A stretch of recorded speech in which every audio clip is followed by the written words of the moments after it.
안녕하세요. 11월 30일 마지막 날입니다.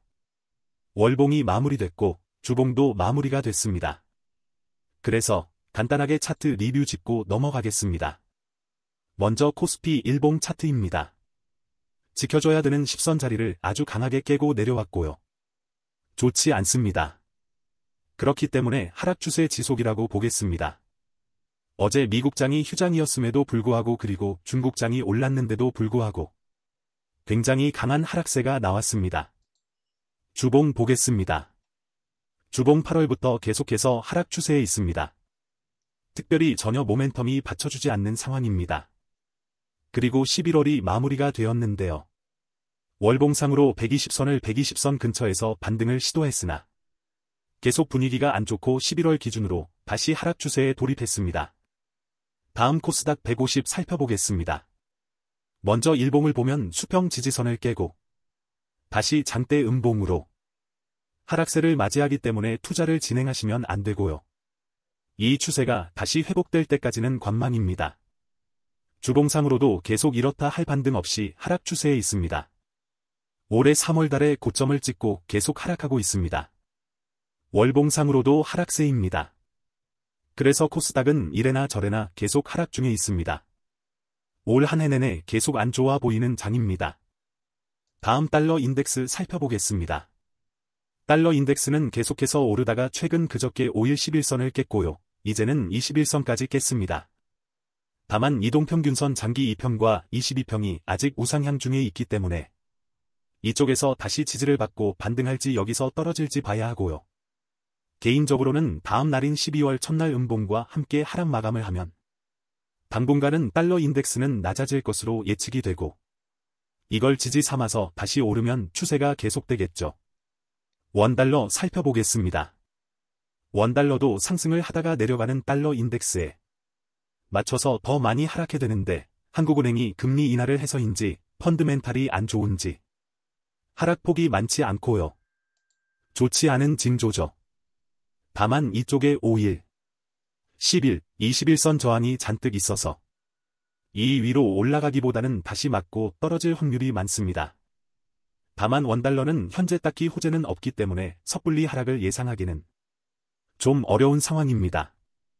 원달러의 주봉을 보면 이쪽에 수평 지지선을 깨고 내려왔다가 다시 여기서 지지를 받는 모습이라서 함부로 예단하기는 어려운 상황이고요.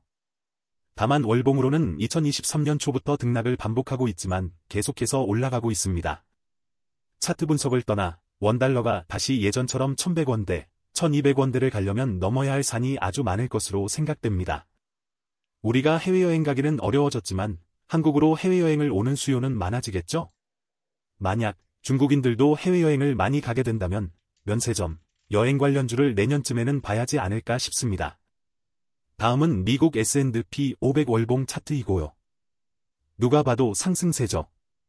주봉도 상승세, 일봉도 상승세, 아직까지는 전혀 하락의 조짐이 보이지는 않고 있습니다.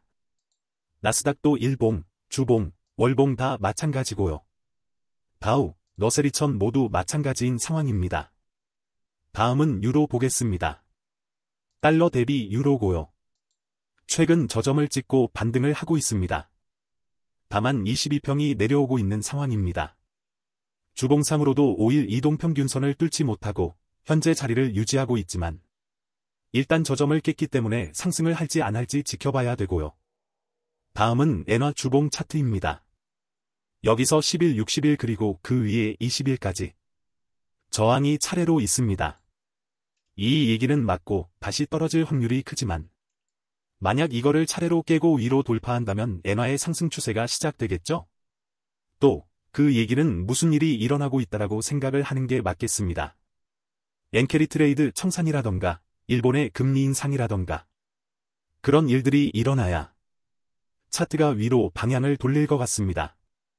12월 중순에 일본의 금리 인상 여부가 있고 미국은 12월 중순에 금리 인하가 예상되고 있기 때문에 그 미국과 일본의 금리 차가 줄어드는지 여부가 상승과 하락을 갈라놓을 것 같습니다. 결국엔 달러의 상대 가치인 유로와 엔화가 이번 주 크게 반등하면서 원달러도 떨어지지 않았다라는 표현이 맞는데요. 유로와 엔화가 올랐는데 원달러는 음봉이 떴습니다. 한국의 금리 인하, 펀더멘탈과 관련이 있다는 뜻이겠죠. 맞습니다. 그러면 이쯤에서 원, 엔 차트를 안 볼 수가 없네요. 아, 이번 주에 많이 올랐네요. 언제 285까지 갔죠? 한국은 금리를 내리고 일본은 12월에 올릴 확률이 많으니 어떻게 보면 당연한 결과겠네요. 그저께 하느니 금리를 내렸다고 했을 때 이 부분을 생각 못했네요. 다음 브라질 해알화 주봉입니다. 브라질 금리가 11%대로 높은 걸로 알고 있는데요. 브라질 채권에 투자했으면 해알화 환손실을 받겠네요.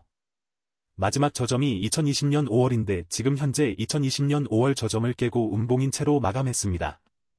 브라질이 왜 이러는지는 저도 잘 모르겠지만 일단 하락 추세다. 브라질 증시 한번 볼까요? 보나마나 안 좋겠죠. EWZ입니다.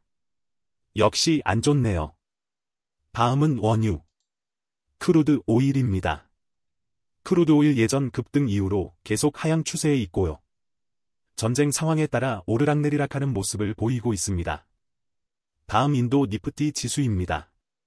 인도 지수 긴 상승 끝에 무슨 이유에서인지 10월부터 계속 조정을 받고 있고 지금은 다시 반등 중이지만 위에 저항선들이 자리 잡고 있습니다. 다음은 니케이 일본 지수입니다. 일본도 인도, 미국처럼 꾸준히 상승을 하다가 쌍고를 찍고 다시 하락을 했는데요. 하락 후 다시 60선을 깼다가 다시 60선 지지받으면서 오르고 있지만 일봉상으로 보면 그닥 좋지는 않은 모습입니다. 그래서 딱히 코멘트를 드릴 말씀은 없어 보입니다. 다음 상해지수 주봉 차트인데요. 급등 후 급락 후에 다시 여기서 어디로 갈지 방향을 정하고 있는 모습입니다. 항생도 마찬가지고요. 급등, 급락 후 20선에서 지지를 받고 상승했지만 중국도 미중 전쟁, 트럼프 관세 정책에 따라서 방향이 어디로 튈지 알 수는 없습니다. 다음 미국 2년 금리입니다. 주봉 차트고요. 최근에 2년 금리가 상승을 하고 있는 모습입니다. 10년물 금리도 상승 후 하락, 30년 금리도 상승 후 하락 중에 있습니다. 비트코인입니다. 10만 달러를 기점으로 하락 후 반등하는 모습이 있고요. 일단 추세는 계속 상승이라고 볼 수 있습니다. 비트코인, 이더리움, 알트코인 마찬가지고요. 특히 알트코인의 상승폭이 굉장히 큽니다. 그 다음은 금입니다. 금도 트럼프 당선쯤 해서 하락했다가 달러 약세에 의해 다시 상승을 하고 있는 모습입니다. 다음은 구리이고요. 구리는 중국발, 그 다음에 인플레이션발로 상승했다가 다시 하락, 그 뒤에 다시 중국 부양책이 나오면서 상승했다가 그 부양책이 꺼지면서 다시 하락했습니다. 현재는 여러 지지선들, 저항선들이 겹쳐 있는 자리입니다. 구리는 경기 침체, 중국, 그 다음에 달러 강세 쪽 영향이 크기 때문에 그와 동조해서 움직이고 있는 모습입니다. 다음 주간 모멘텀 살펴보겠습니다. 국내 쪽입니다. 계속 몇 달째 중공업 한국제은행이 주간으로 좋은 모습을 보이고 있고요. 순위가 바뀌지는 않고 있습니다. 일간 리뷰에서와 마찬가지로 주봉도 바닥권은 이런 종목들이 포진해 있습니다.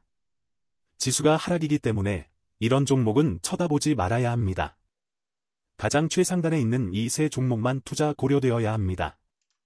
다음은 국가별 ETF입니다. 일간에서 계속 에너지를 모아온 미국 S&P 500과 호주가 상위권에 있고요. 일간에서 계속 리뷰한 바와 같이 주간에서도 나스닥, 러셀 2000, 비트코인, 하이힐드 채권, VNQ 리츠가 잘 나가고 있습니다. 코인도 주간상으로는 계속 불장입니다. 이상입니다. 구독, 좋아요 부탁드립니다.